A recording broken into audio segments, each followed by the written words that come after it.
during this lecture and after studying this module, you should be able to know what positive psychology is, who started it, and why it came into existence. You should also be able to learn the significance of positive psychology in contemporary times, identify the core thrust areas of positive psychology, and also analyze the significant trends for the future of positive psychology. First, let's define positive psychology. Psychology, since its inception as a school of scientific inquiry, has focused primarily on pathology and its treatment. Few years back, this traditionalist approach of pathology by psychology was challenged by the then president of American Psychological Association, Martin Seligman and Mihai Csikszentmihalyi. They evaluated and summarized psychology as, and I quote, "We believe that a psychology of positive human functioning will arise, which achieves a scientific understanding and effective interventions to build thriving individuals, families and communities." Unquote. This was the advent of positive psychologies and new scientific inquiry into human behavior came into existence. It became a branch of psychology with its focus on improving mental functioning of human beings above that of normal mental health. Scientists involved in this field involved themselves in investigations into happiness of humans and deriving the quotients that would aid humans to lead a fulfilling and contented life. As noted by the pioneers of this area, in 2000, purpose of this scientific inquiry was to understand and foster the factors that allow individuals, communities and societies to flourish. For various problems human behavior present, these scientific inquiries allow us to evaluate and adopt mechanisms to come to the aid of human beings individually and as a society. This new science aims at developing an understanding, testing, discovering and promoting factors that create a better environment for individuals and communities to grow and flourish.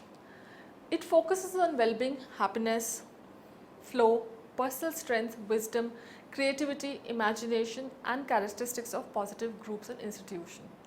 Positive psychology, thus, as the name suggests, lays emphasis on factors that help people and society to flourish as opposed to the pathological causes of languishing. Let's first have a look at the brief history of positive psychology and how it came into the being.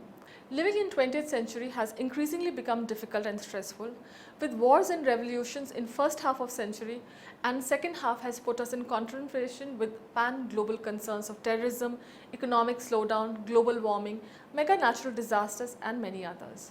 Human beings individually and as a society has been going through this phase with decreased social support and leading to a sense of loneliness and hostility.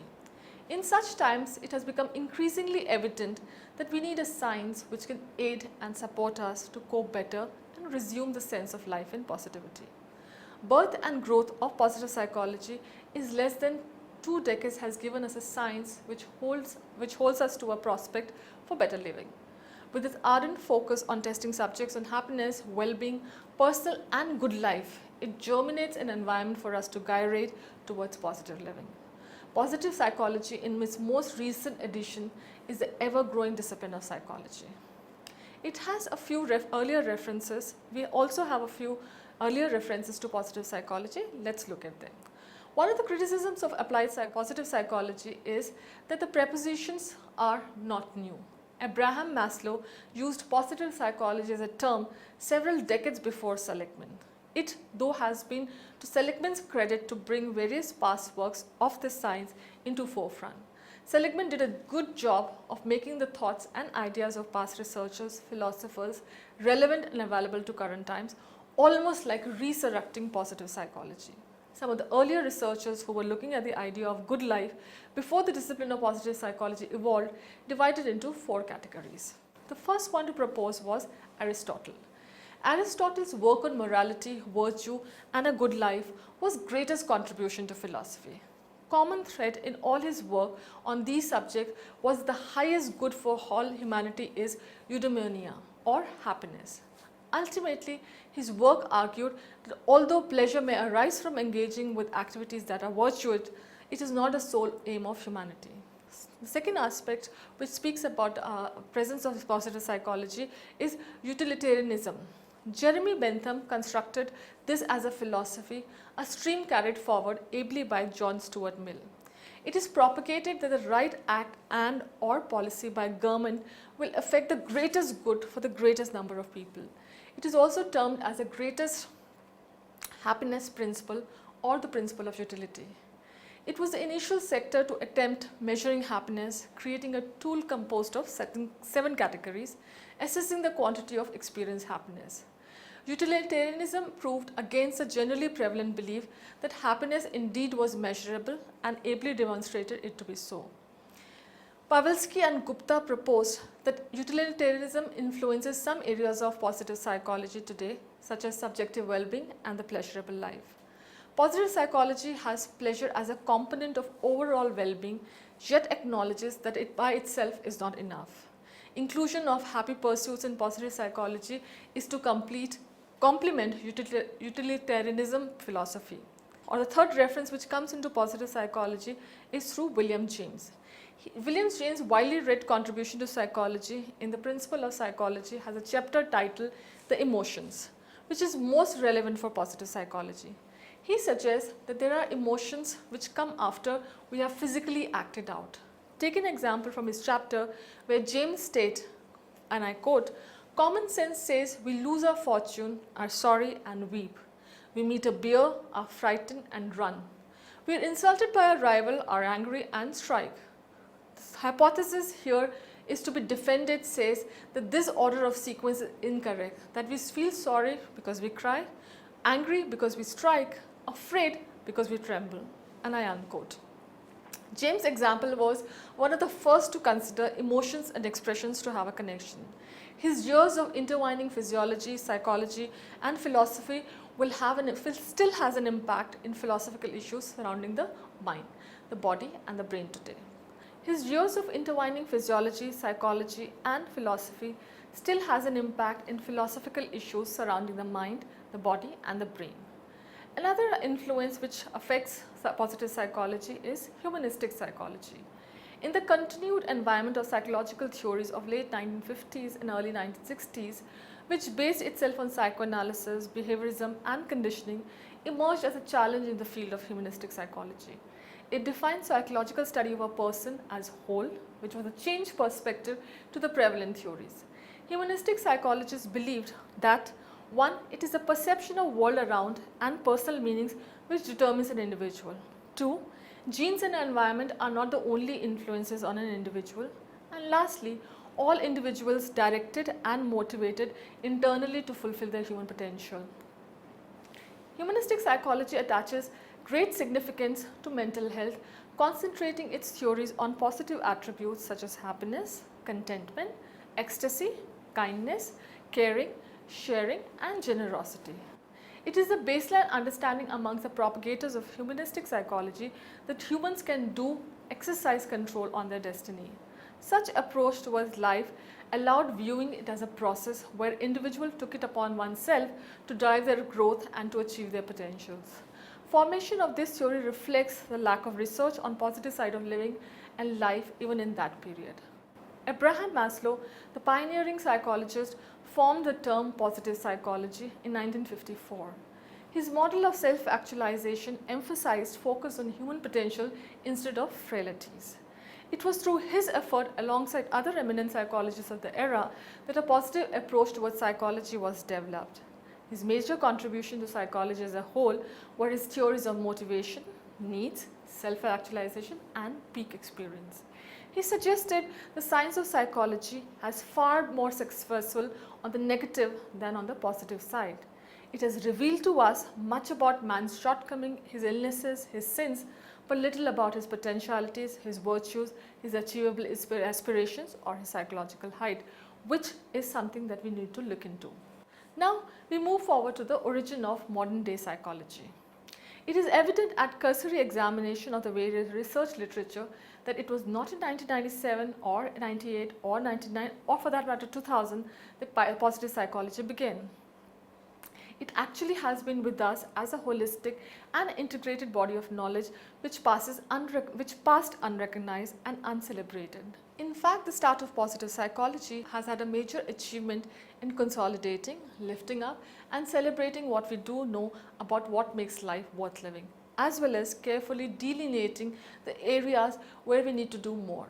Positive psychology is its current recognition, tracing it back to Seligman's 1998 presidential address to the American Psychological Association. It was in 1950s where Csikszentmihalyi came to US to study psychology and found himself studying a branch of statistical mechanics under the banner of psychology. His aspiration to understand causes and factors enabling humans to be at optimal best remained unaddressed. His expectation was from that science of human being was plainly different.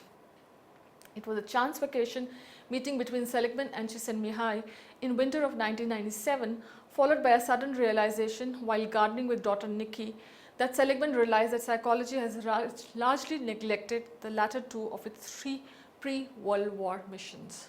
Not generally known at the time of psychology populace, there were three proposed tasks of psychology decided in pre-World War II.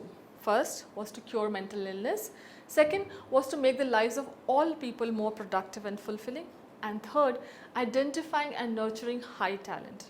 Due to the aftermath of two world wars and the return of many psychologically impaired soldiers, research funding unfortunately focused on its first agenda, with the other two nearly forgotten. Based on this understanding and changed global scenario from the post-war period, Seligman initiated a psychologist focus towards positive psychology using the platform of his APA presidency. Marty Seligman has been credited to be the father of modern positive psychology movement. Now, what are the aims and scope of positive psychology? Let's try and understand them one by one.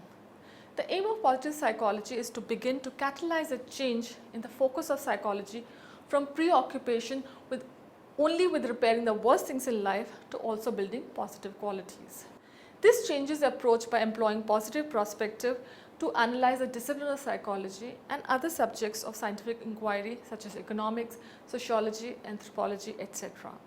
It beckons us to view, understand and interpret human disillusionments such as loss, suffering, illness, distress, etc. through positives such as gain, well-being, health, fulfillment, connections, etc. Positive psychology concentrates on positive experiences at 3 time points. The first is the past, which is centering on well-being, contentment and satisfaction. The second is the present, which focuses on concepts such as happiness and flow experiences. And the third is the future, with concepts including optimism and hope. Not only does positive psychology distinguish between well-being across the time points, but it also separates the subject area into 3 nodes. The first being the subjective node, which encompasses things like positive experiences and states across past, present and future. For example, happiness, optimism and well-being. The second is the individual node, which focuses on characteristics of the good person. For example, talent, wisdom, love, courage, creativity. And communities, for example, altruism, tolerance and work ethics. Another way to classify 3 basic areas of study and practice of positive psychology can be further determined into 3 categories. First is positive emotions, which consist of contentment with the past, current happiness and hope for the future. The second is positive traits such as courage, resilience, curiosity, self-knowledge, integrity, compassion, creativity, etc.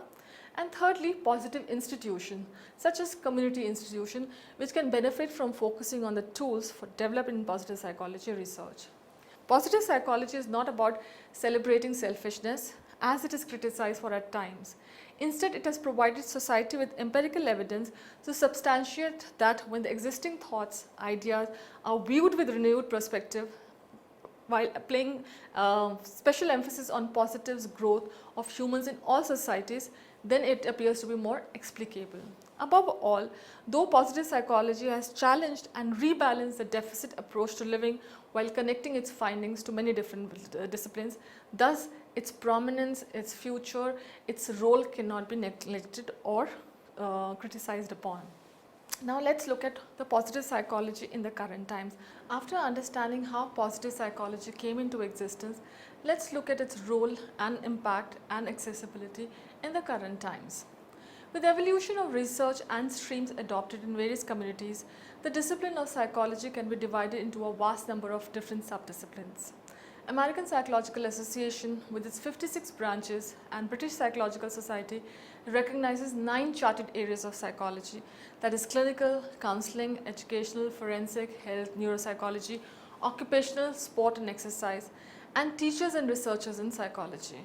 In this variance, we require to identify how and where does positive psychology fit in. Disagreement regarding whether positive psychology is a separate discipline itself or if it encompasses the entire field of psychology. For example, how positive psychology can be situated within mainstream psychological disciplines, and other links can be drawn to humanistic psychology, psychiatry, sociology, biology and subject areas are something that we need to study and research upon as a psychology student. Positive psychology has rapidly grown in the past few years and spans a multitude of areas and disciplines. Positive psychology has become a serious movement and has only galvanized increased interest in recent times, both popularly and seriously. It has been supported by an impressive and growing research corpus, an array of books including handbooks, numerous journals, special issues and journal articles, all dedicated to understand what positive psychology is about and representing and promoting the interest of positive psychology. There are conferences, journals, theme sessions, web pages and email discussion lists, wider interest through popular media including print, television and radio. Almost across media, positive psychology is being discussed. Positive psychology courses are now being included as part of existing degree programs and now also have a dedicated journal, the Journal of Positive Psychology, besides many other journals dedicated for the same. Its contribution through the decades has only increased, but it's gaining an enormous relevance in current times where the emphasis on positive traits is much higher. In its current state, positive psychology will bring about changes in approach towards enabling humans in a holistic manner. Positive psychology now stands at a crossroad and various factors will likely influence the path it takes. But it is evident from the direction spawning out that it will play a defining role in shaping the generations to come. Let's now consider the few future scenarios of positive psychology and assess the merits and risks associated with each one of them. A science to be which lost its way somewhere in the past, but positive psychology is once again at cusp of resurgence. Using the remarkable number of work done by plenty of psychologists along the way, it is at a point where it can integrate into continued specialization or catalyze a meta-psychological integration, else it may marginalize. It can evolve into a full science with its importance implied in human growth more than ever.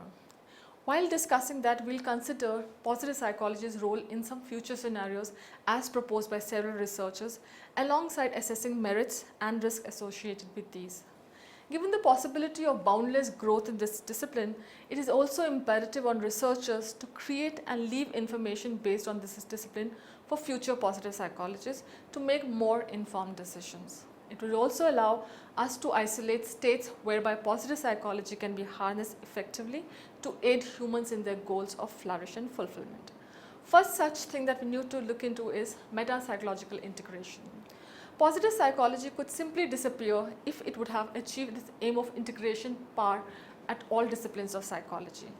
This meta-psychological integration would leave no separate need to sustain it as a discipline by itself.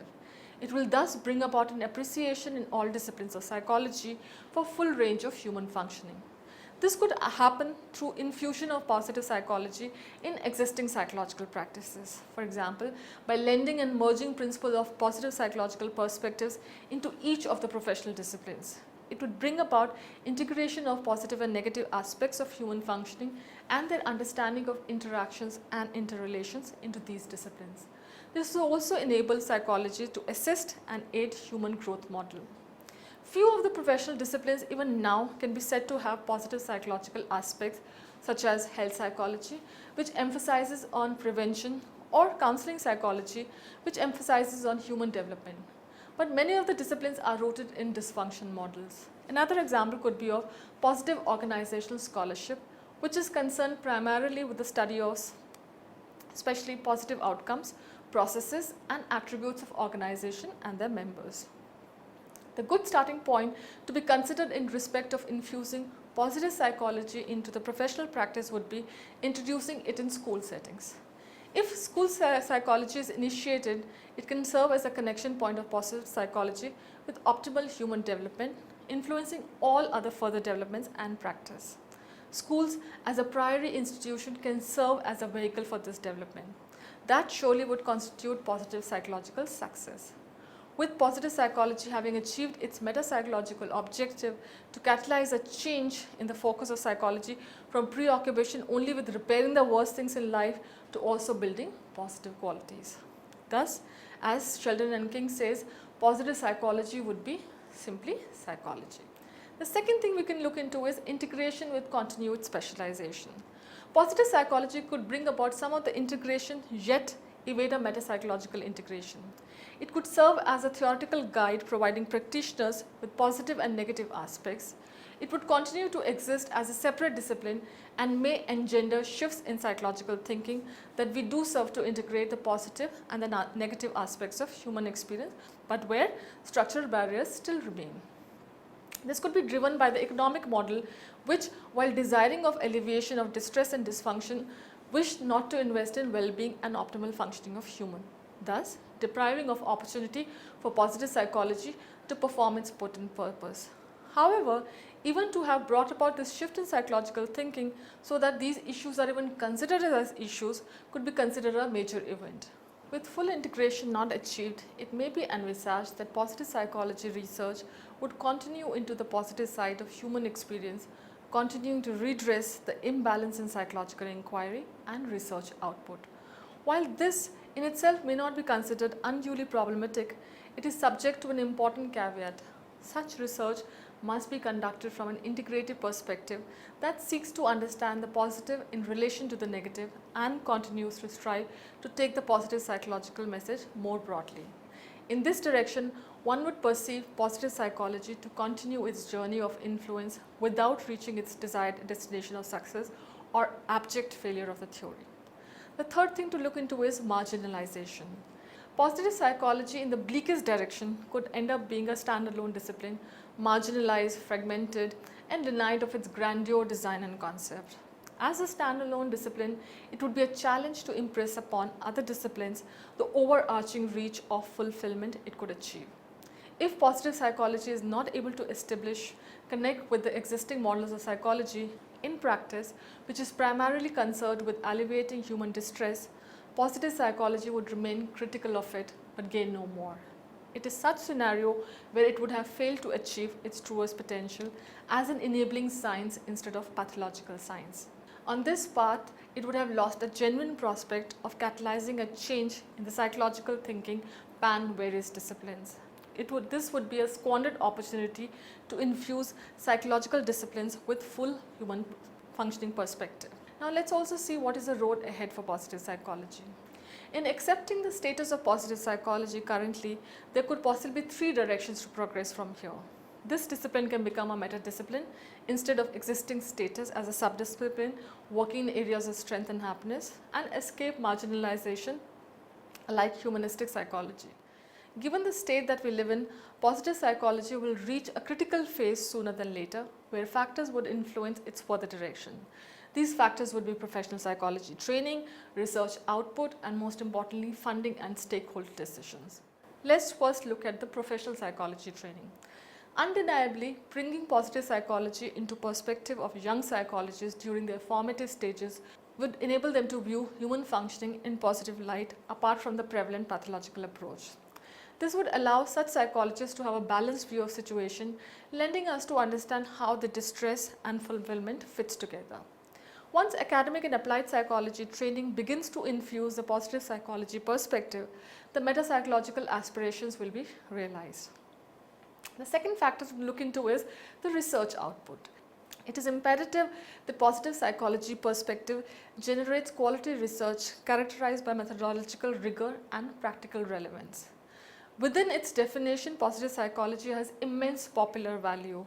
People in general are interested in factors such as strength, virtue, health, and happiness. There is a constant endeavor within people to know ways and means to be happier, healthier, and fulfilled. This can thus lead positive psychology into becoming a populist science, lacking scientific rigor which should define it. it will be important to shun away populism and continue on path of scientific definition to process establish positive psychology as a potent scientific discipline which can enable professional practitioners with methodology to employ their interactions.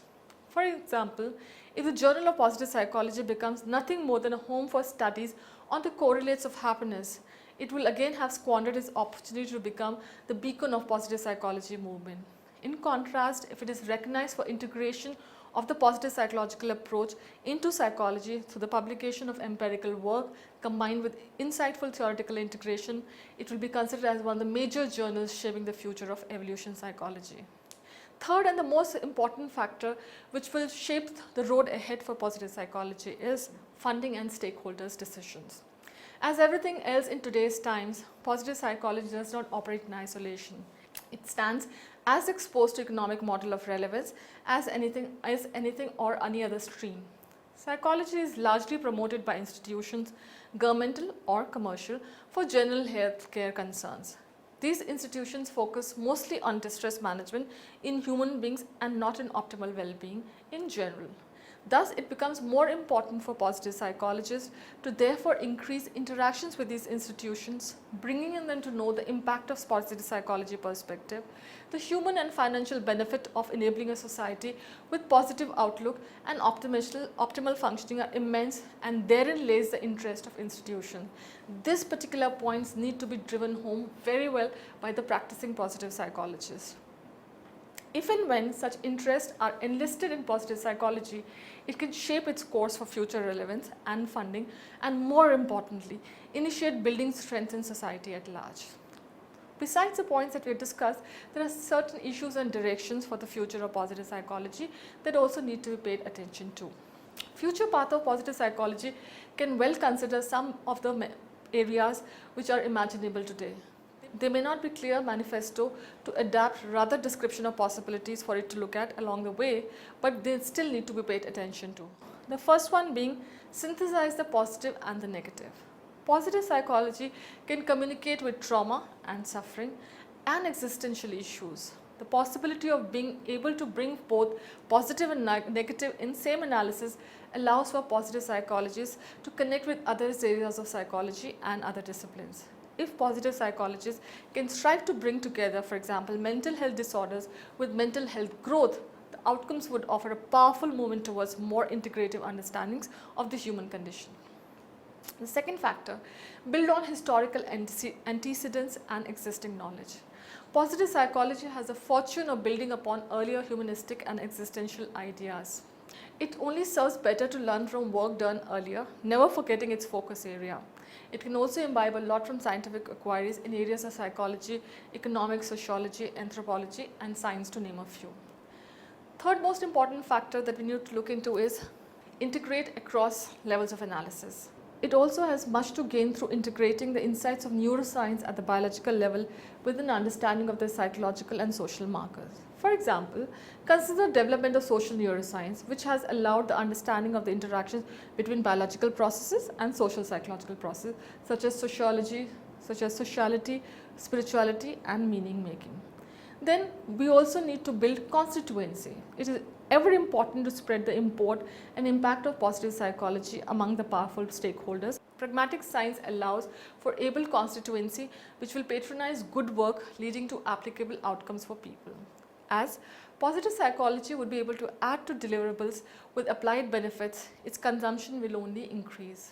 It is only common to assume that most of the human beings would aim for happier, fulfilled life, which by itself will become the strength for individuals and thus the society. It is within this realm that positive psychology can contribute immensely, enabling a better community. Work is already underway to promote the idea of national well-being accounts to complement economic indicators such as the gross domestic product in America. An extremely relevant example is of Bhutan, which coined the term GNH, which is gross national happiness, way back in 1972. It was designed as an indicator to measure quality of life and social development in more psychological and holistic terms than just the economic indicator like GDP. These are promising developments and speak to the potential for a positive psychological contribution through partnership and collaboration with established stakeholders. We as psychologists need to find more ways to promote and propagate through these stakeholders. Then lastly, what we need to see is it going to be a description or a prescription? While dealing with these complex issues, care must be taken regarding the difference between describing something as good or prescribing it as good. On this distinction rests the difference between descriptive science of positive psychology and a prescriptive science of psychology. A descriptive science simply defines, delineates and documents its findings, leaving them free of value, judgment and admonition as to how they should be used. But positive psychology is far from value free, and even inherent within the name positive psychology is the implicit value assumption that positive equals to good.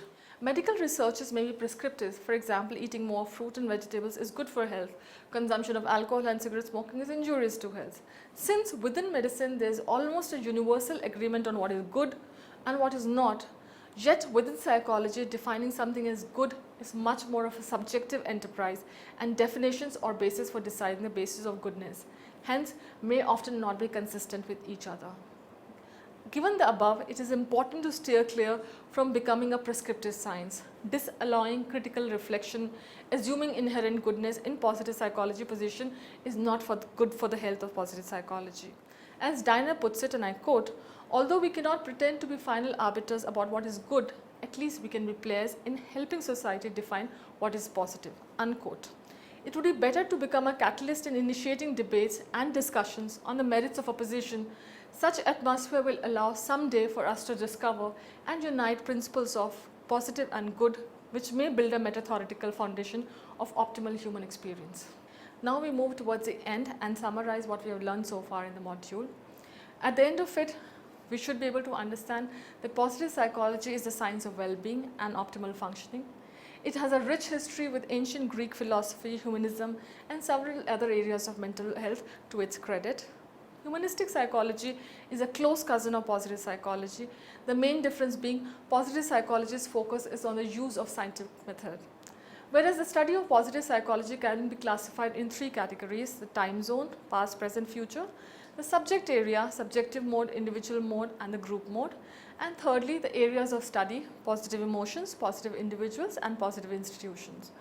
In order to succeed the future challenges, positive psychology needs to go interdisciplinary in its approach.